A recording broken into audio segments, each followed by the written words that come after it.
Who will continue their respective run? Will it be Raflow or will it be Supahsemmie? We're about to find out, Daleks.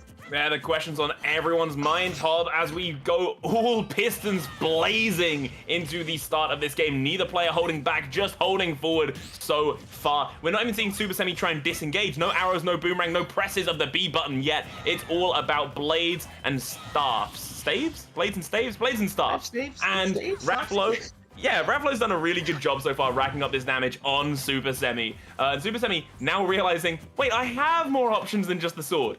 Using them and abusing them so far, but it's only a matter of time till Raflow catches on and starts finding the way in.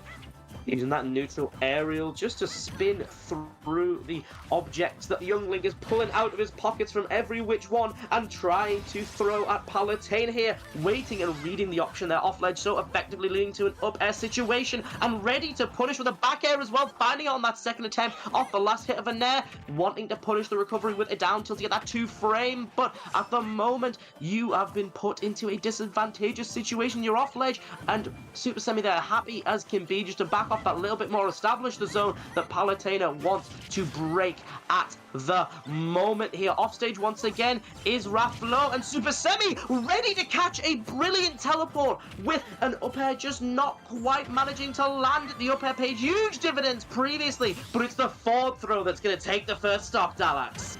Been a while since I've seen Young Link forward throw a kill like that, but here we are. Raflow, on that back foot, you've dropped the first stock of the entire set. There are two ways to look at it. Oh no, I've dropped my momentum, or I have just had a learning experience. Time to use it and ride with it. And that's what Raflow's done so far, finding Supahsemmie and just disagreeing with them. No, you can't come back to the stage. No, you can't hit me. No, you can't. Just grab them, slam them with that shield, and try and take this stock as quick as you can. Raflow is not letting up, but Supahsemmie finally finds the way in and finds the response. Any little bit of percent found right here, this is all just advantage. There you go. That's a 41% advantage for Supahsemmie going into the collective stock 2.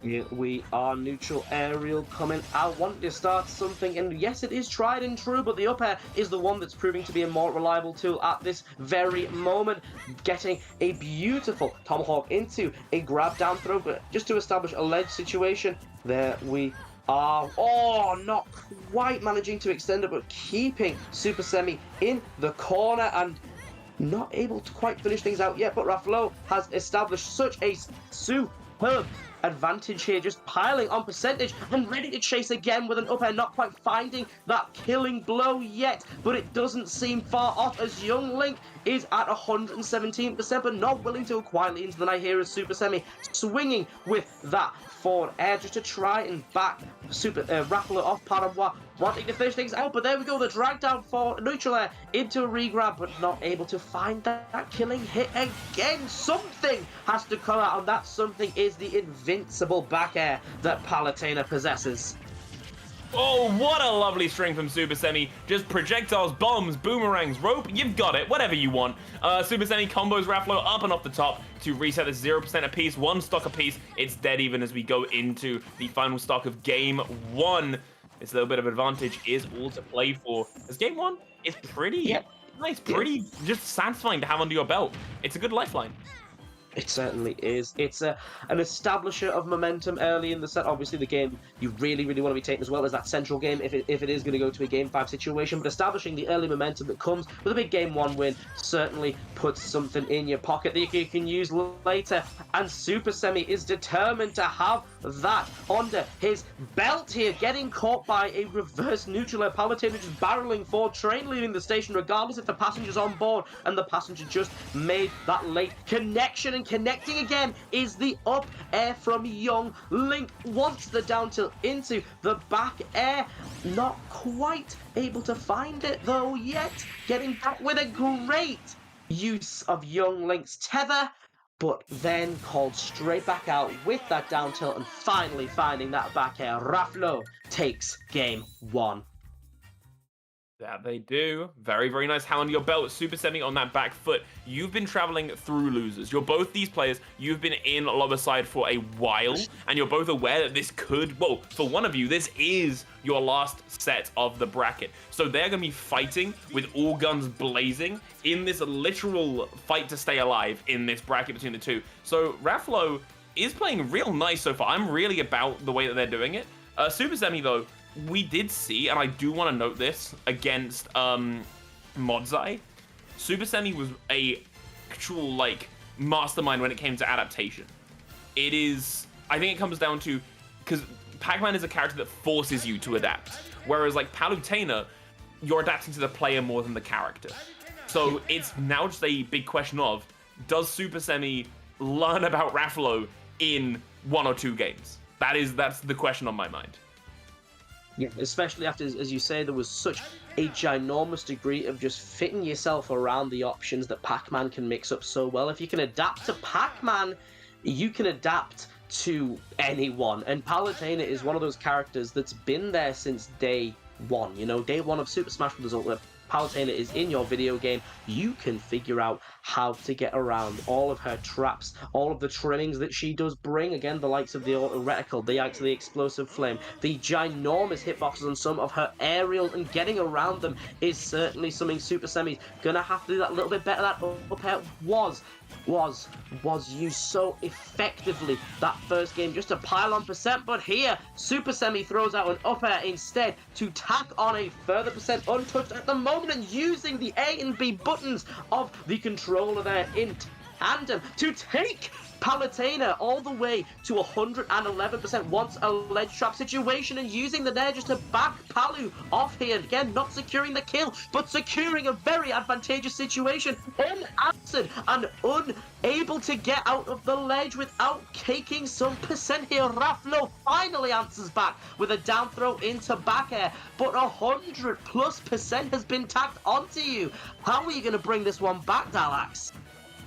God only knows, but for now, Supahsemmie's definitely going to be trying. And the thing I want to note, Supahsemmie has been playing a very, like, I want to go in game against Raflow, and I understand it. Palutena does have a reflector. Palutena does have a better range than you on her normals, and I believe her ground speed and air speed is just better. But Supahsemmie hasn't been tapping into their full kit. But I think that's more on how Supahsemmie plays rather than anything else. And I really enjoy the way that Supahsemmie plays. Like, they go in, they find a hit, they find an advantage, and then they use all the tools in their arsenal to follow it up and keep the pressure on. But rarely do we see them, like, disengage and wait for Raflow to go to them. And that might just be knowledge on the matchup that I don't have. But for me, there we go, nice. The moment that you're waiting for Raflow to commit to an option like that is when you're finding punishment and getting it swung around into your favor. I absolutely couldn't have said that better myself. Again, just the diverse use of Young Link's arsenal here, not being willing to sit back forever, wanting to use it to establish something more here. And what we saw established was an 137% lead, which has evaporated. 2 minutes and 2 stocks have been taken here, using Palutena's there really, really well, just to bonk the bomb up and away, and getting a trip there, unable to really take advantage of it. But there we go, the double nair into the forward air instead here. Things were looking dicey as anything for Raflow at the start of proceedings here, but at the moment things are looking not quite even, but certainly back in the favor of neither player at the moment. There we go, percentages are tied. Auto records come out, but not able to really get anything off it there. Wanted to attack on percent, but all you found was a down B bomb from Young Link. Instead, able to get in the face there is Raflow, and able to use auto reticle to stomp Young Link off stage. Wanted a down air to punish Young Link's recovery from above, but Young Link swiping up and away is where he's been sent once again here. Fortunes have completely reversed here as we continue in this game too. Yeah, it's only time that can tell who the victor is going to be. I don't even think I could call it right now, as Supahsemmie does go in. This stock for Raflow could be gone in the next interaction, but for now, they're happy to rack this damage up on Supahsemmie. It's the same old story that I told at the start of the set. This is all just free damage. It's all advantage on if Raflow drops this stock. Is Supahsemmie still in the lead? Or has Raflow got a massive advantage? At the moment, it's only scaling upwards. 61% is really not a point you want to be at when you just seem like you can't kill this goddess in front of you.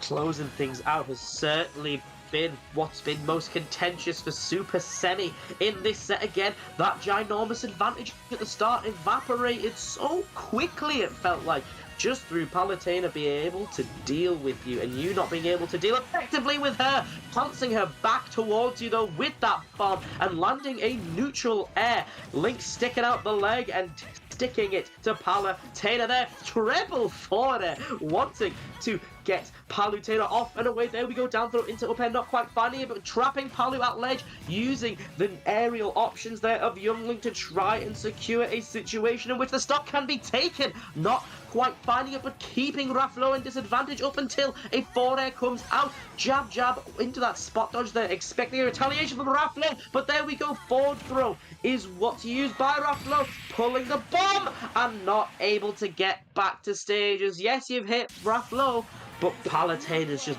back-aired you. Yeah, you're in a spot now. If you're Supahsemmie, you're 2 games down. You have had flashes of brilliance in here. You haven't been losing these games awfully, and you've had moments where you've gone, hold on, this is clicking, this is making sense. I'm seeing like the little lines of code that are allowing me to go in and punish things, and I'm seeing that is coming through. It's just seemingly not being enough, and I think Raflow is counter-adapting as hard as Semi can, like push through their own ideals into what's happening. But you've got one more game. All of this boils down to you have one more game. If you're Semi, you have one more in the tank to make something happen. You need to win 3 back-to-back-to-back to stop Raflow from knocking you out of this bracket. If you're Raflow, though, you now have 2 lifelines in place. You can afford to drop 2 more games if you need to, but you don't want to. You want this to be a 3-0. You want to go in, you want to make Supahsemmie effectively suffer for being in this top 8, knock them out early, and move up through this bracket and show that you got knocked into losers way too early. Raflow has a message to deliver, and I think I'm hearing it, Hobhunks. Yeah, we shall have to see here. Raflow saying to Supahsemmie, you're in my bracket path, and if you don't get out of the way, what happens is your fault. Here we are, small battlefield, a little less space to get away and establish a zone where you can use your projectiles super effectively, but not quite paying dividends. Here is this stage for Supahsemmie at the moment, as Raflow is straight into the face of Young Link, able to hold shield as long as you like, but letting go a hair too early to punish the recovery, though. A great use of Palutena's reflector there to stop an incoming assault there by Young Link. Down throw into the back air, unable to get it. An up air probably would have hit, but you want that back air so you can start extending into more versions of the move and then bring something new to the table. Unable to get it down till they're off that drag down from fair 1, and back at ledge is where you find yourself able to close the percentage gap that was established at the start here. But Supahsemmie has got a mountain to climb here. As we said, 3 games in a row is what Supahsemmie must win in order to advance in this bracket. Meanwhile, Raflow has just 1 to get, and if we're going to see back airs like that, the move that's closed out the most stocks for Palutena, it's going to be even steeper a climb for Supahsemmie. And it is. It's all about momentum. Who's going to be the first one to take this? Supahsemmie does knock Raflow into disadvantage, but Palutena is a great disadvantage, but it doesn't matter if Supahsemmie's just there covering it. Down air, straight to the temple, and Raflow does drop that first critical stock of Game 3, which could also be the set ender. Supahsemmie knocking Raflow off the side and does take an exploding flame. 32% is the only advantage you're going to be getting going into stock 2. My god, I'm stuttering. It's fine. It happens to the best of us, especially when it's a superb Sunday, you know what I mean? The sun's out, and one of these players will be out of bracket after this set. At the moment, Supahsemmie is scratching, clawing to make sure it's not him. A great spot dodge off the end of that up B to make sure that the punish could not be found, and despite a rather sticky first stock, things look to be in the favour of Supahsemmie here, who's able to punish off the back of a beautiful shield there of that neutral air. Palutena's approach wants just to pepper with these projectiles, get those little hits, and then when Palutena wants to teleport to re-establish that neutral, you just go straight in. There we go, the jab jab, waiting that time, no air dodge required, instead just able to get a grab. Pardon moi, I meant a spot dodge, but there you go, that's just how it be, and that is how it be as well. That bomb making it so Palutena couldn't get anything off of that down throw, that little tick of damage, just putting Young Link out of position for any follow-up hit. And positioning has been so important here for Supahsemmie, using it so effectively, not being afraid to have back to ledge here, just because you want that bit of space. You've got that big percentage lead. You don't really need to engage with Palutena. Eventually, you're going to find your way in off the back of those projectiles, but instead it's Raflow who reads an air dodge in with the explosive flame and wants to get a big punish in retreating back to ensure stage control, but control of this game is once again in Supahsemmie's hands, finding a dash attack to secure the second stock, and things are looking a lot less central than the previous games and much more in the favor of young Link. Wow, yeah, Supahsemmie has got the downloads. Finally, that internet might have been a bit laggy, but it's finally gone all the way through as Raflow is still calling out some of Supahsemmie's habits, but Semmie is so more than happy to let Raflow kind of like keep up the same momentum, keep up the same little kind of like a few flowcharts that have been doing the work. But what a lovely ledge trump into a back air, find the exploding flame as well. Hey, if my trump did not kill you, it definitely did enough damage that this will. Raflow isn't going down without a fight. Yeah, and fight is something that Supahsemmie's done all this game, just trying to scratch and claw and get those little hits. They're using Boomerang into the fire arrow there, but it's been the projectiles of Palutena that have closed out both stocks. They're teleporting beautifully back to ledge, but Supahsemmie just been like, okay, come back, that's fine. You do whatever you fancy. I'm still going to be in your face, throwing things at you to make sure that you cannot touch me easily, as in those past two games. There we go, getting the falling there into the Boomerang, wants to secure a chase of some kind, but the bomb this time popping Supahsemmie in that bit more damage. A beautiful weight and the invincibility that comes with the back air, able to ensure that Raflow was not touched. Things have started to spiral, and you need to get off this ledge, Supahsemmie, but you can't even make it back to it. Just that little bit too low to come back to stage. And even when things looked at their worst, Raflow kept cool, kept it. Just, it's fine. I'm Palutena. You're going to throw stuff at me and that's fine. But when I am in, you will not be getting out. And out is what Supahsemmie is at the moment, finishing a remarkably respectable 7th place here at King of Fields. Yeah, you said it yourself, respectable is the word I would use for it. Supahsemmie's been on quite the run with some very impressive banger games and sets under their belt. Definitely a fan out of me. It's been a ton of fun watching them kind of go through this bracket so far, and definitely a pleasure to commentate. I think they're one of the players where when they're playing, I can really tell what processes are kind of going through in their head of, what am I thinking about? What am I approaching? How am I approaching this wrong? How can I change what I'm doing in real time? But that's no discredit to Raflow. Raflow obviously won for a reason. There was a lot of really good technical prowess that was shown off from Raflow.